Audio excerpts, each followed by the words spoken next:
Assalamualaikum warahmatullahi wabarakatuh. Alhamdulillah. Alhamdulillahilladzi bi ni'matihi tatimmu shalihat. Wassalatu wassalamu ala sayyidi sadat sayyidina Muhammadin nabiyil ummi wa ala alihi wa sahbihi adada khalqihi wa ridha nafsihi wa zinata arshihi wa midada kalimatihi tamhu bihal khati'at. Amma ba'd. Bapak-bapak yang saya cintai, saya muliakan karena Allah, ini sudah berapa tahun kita bersama. Sudah beberapa Ramadan yang kita lalui semenjak kami diamanahkan untuk ada di Al-Maghfirah ini. Tentu saja di dalam perjalanannya, baik antara kita maupun sesama makhluk Allah yang ada di Al-Maghfirah ataupun di luar, pasti kita ada kekurangan dan kesalahan. Bulan ini adalah bulan audit, di mana langit-langit itu terasa begitu jauh lebih dekat ketimbang biasanya. Baru saja kemarin kita nisfu Sya'ban. Bulan ini adalah bulan di mana banyak manusia meremehkannya, melalaikan karena posisinya yang diapit bulan Rajab dan bulan suci Ramadan. Dan itu Nabi sendiri yang menyampaikan. Setelah kita pikir-pikir, di waktu manusia itu banyak yang lalai, sementara ada orang beribadah di situ, maka waktu tersebut justru malah menjadi waktu yang istimewa. Hal ini dibuktikan ketika Nabi SAW bersabda dalam riwayat Abdullah ibnu Abbas, orang yang menghidupkan malam Idul Fitri dan Idul Adha, malam yang biasanya orang lalai, setelah menghabiskan semua energinya di malam-malam ganjil Ramadan. Orang yang menghidupkan malam Idul Fitri dan Idul Adha, la yamutu qalbuhu yawma tamutul qulubu. Maka Allah janjikan hatinya hidup, di mana akan tiba masa hati manusia itu mati karena ketakutan. Mati karena melihat kiamat. Hatinya akan dijaga oleh Allah Subhanahu wa taala dalam keterangan. Begitu juga di bulan ini.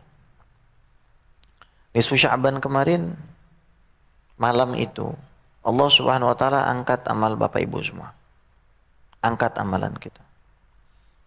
Dan ini adalah bulan di mana Nabi itu banyak sekali puasanya.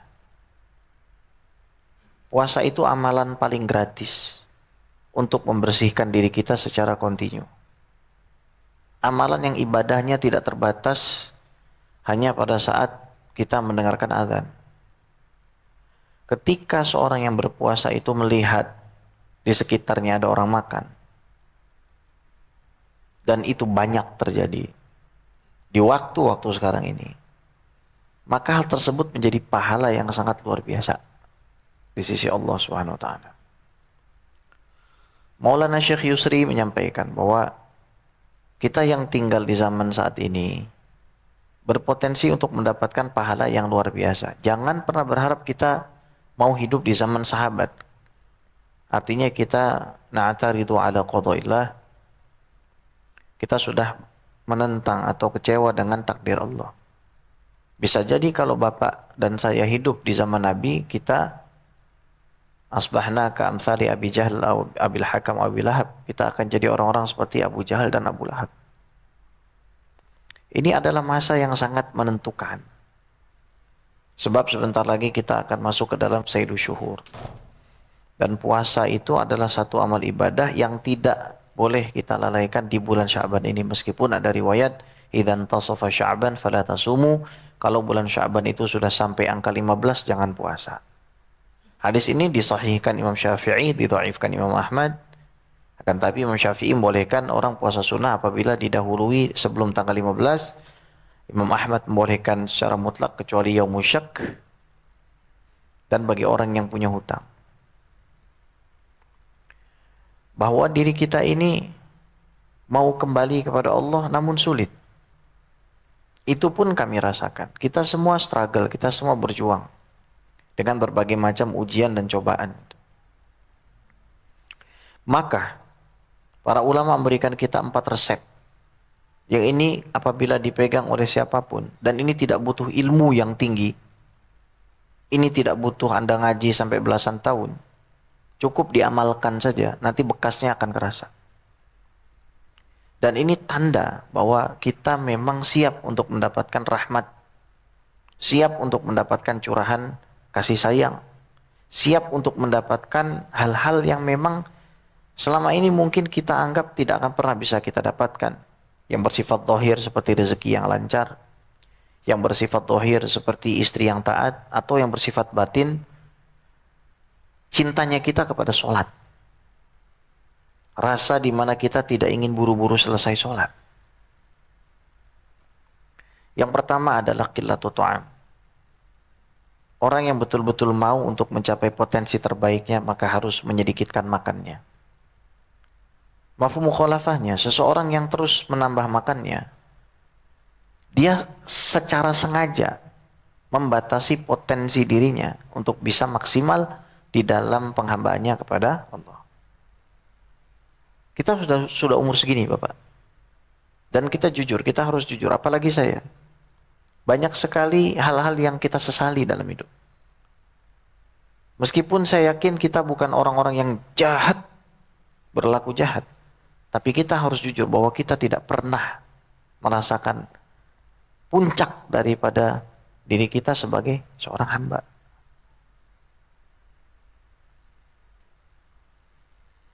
Dan ini adalah amalan yang sebenarnya mudah, gratis. Anda tidak membutuhkan uang. Anda tidak butuh bahkan mohon maaf datang ke pengajian. Puasa. Nanti segalanya itu akan terserah Allah lah gitu. Sudah nggak pakai ritme kita lagi.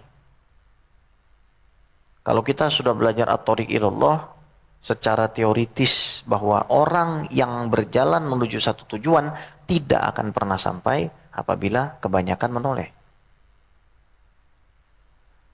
Jujur saya sampaikan, kita sekarang berusaha untuk mencari nafkah, kita berusaha untuk bekerja. Saya semalam nginep dekat sini karena ada pengajian. Saya melihat bagaimana dari jam 5:30 subuh belum selesai. Manusia sudah berjuang, berjibaku melawan kerasnya jalanan kota Jakarta. Nah, mari sama-sama yang hadir, saya mengajak diri saya dan kita semua yang hadir. Kita ini mau kemana? Meskipun saya tahu bahwa Bapak orang-orang yang soleh dan mayoritas di sini adalah veteran Al-Maghfirah. Karena selama 5 tahun saya di sini mukanya nggak ada yang berubah. Dia lagi. Dari yang ujung pakai jaket putih, nah lihat, nah. Pakai jumper putih. Oh, abang itu pakai kacamata. Sampai abang yang kacamata batik sama Bang Dai dan beliau nih. Yang jemput saya Haji Dani mulu. Pak Kosasi ngumpet. Ini kita mau kemana sebenarnya? Saya selalu sampaikan sama santri-santri saya itu. Apa nak makna orang sukses itu nak?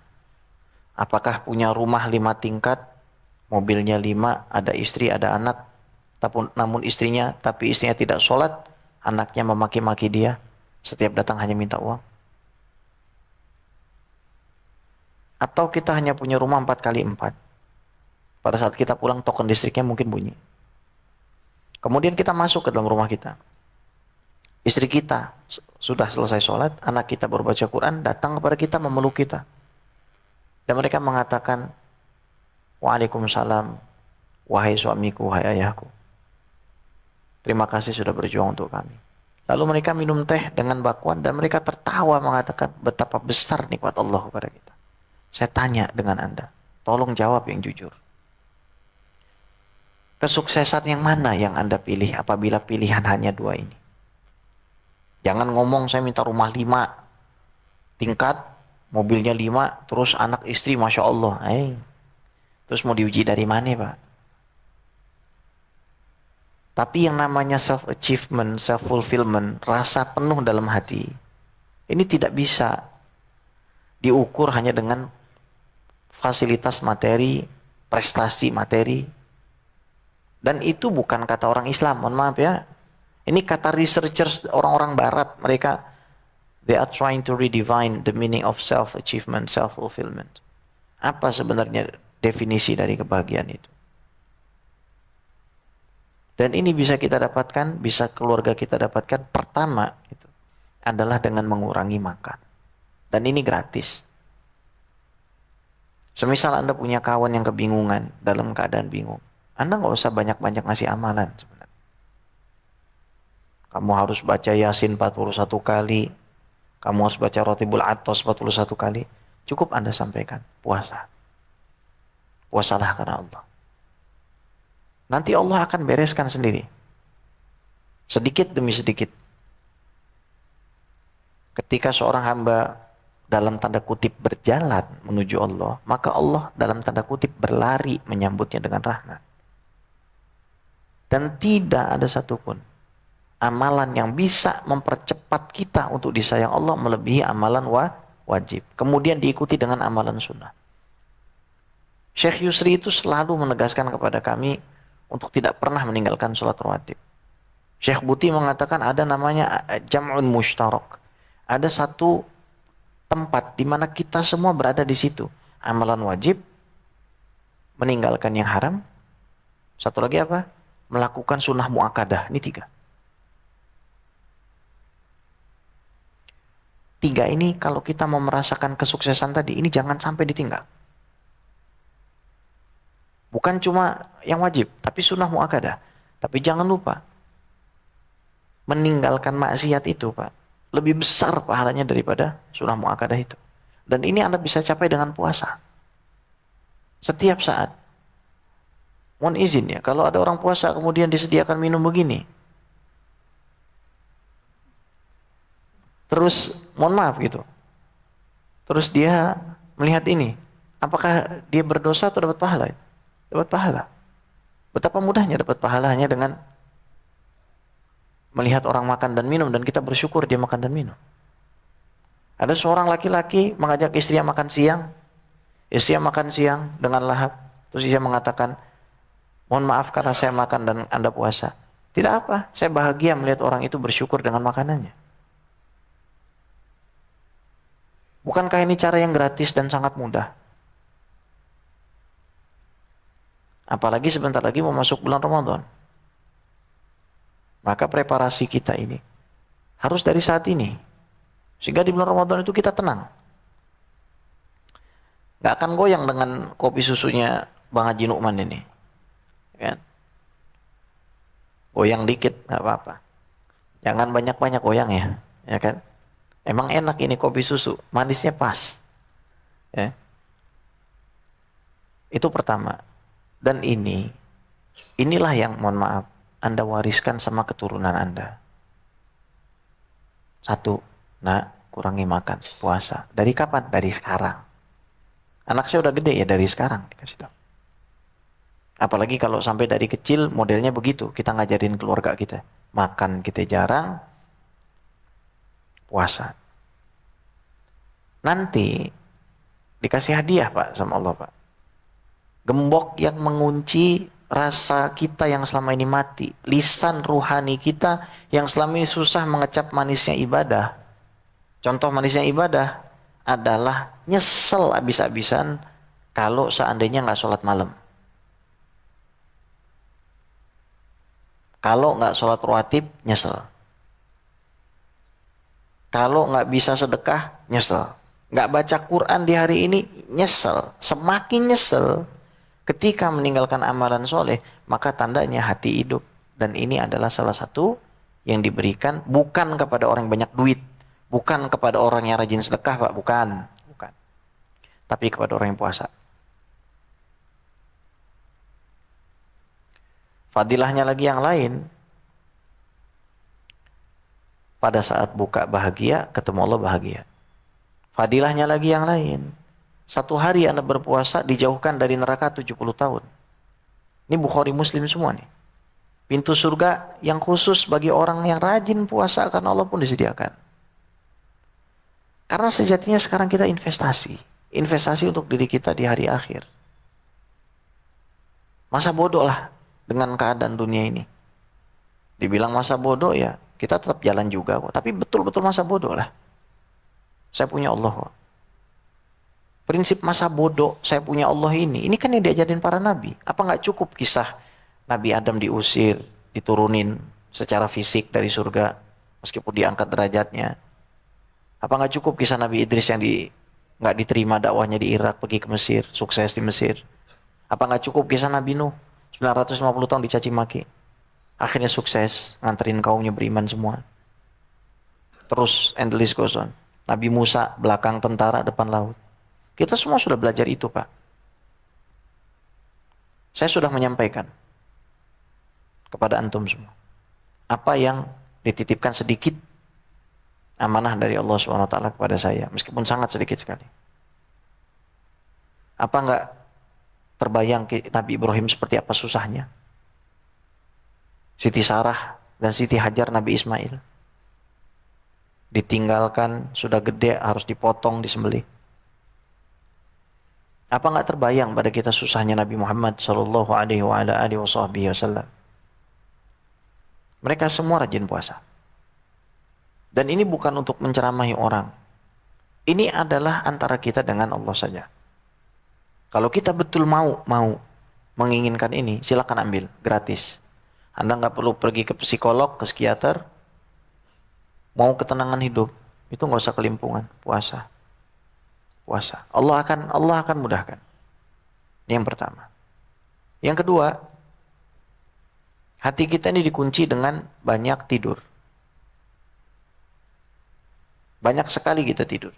Meskipun memang tidur itu lebih baik daripada maksiat. Maka kalau antum butuh tidur, jangan lupa niat satu, supaya nanti kalau bangun kuat ibadah.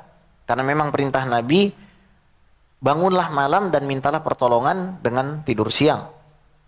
Sejenak. Atau kita bisa tidur lebih awal. Tapi porsi tidur kita jangan terlalu banyak. Tapi juga jangan terlalu sedikit sehingga akhirnya yadur binafsihi. Yadur ala nafsihi. Bahaya bagi diri kita kalau kurang tidur juga. Kita bukan para aulia, belum sampai, mungkin bisa suatu hari, nggak tahu juga, sampai sehari tidur cuma 2 jam, 2,5 jam dan badan itu segar. Bisa. Ada orang-orang yang seperti itu, dan saya menyaksikan juga ada orang-orang yang seperti itu modelnya. Umurnya diberkahi, setiap hari atau 2-3 hari sekali hatam Quran.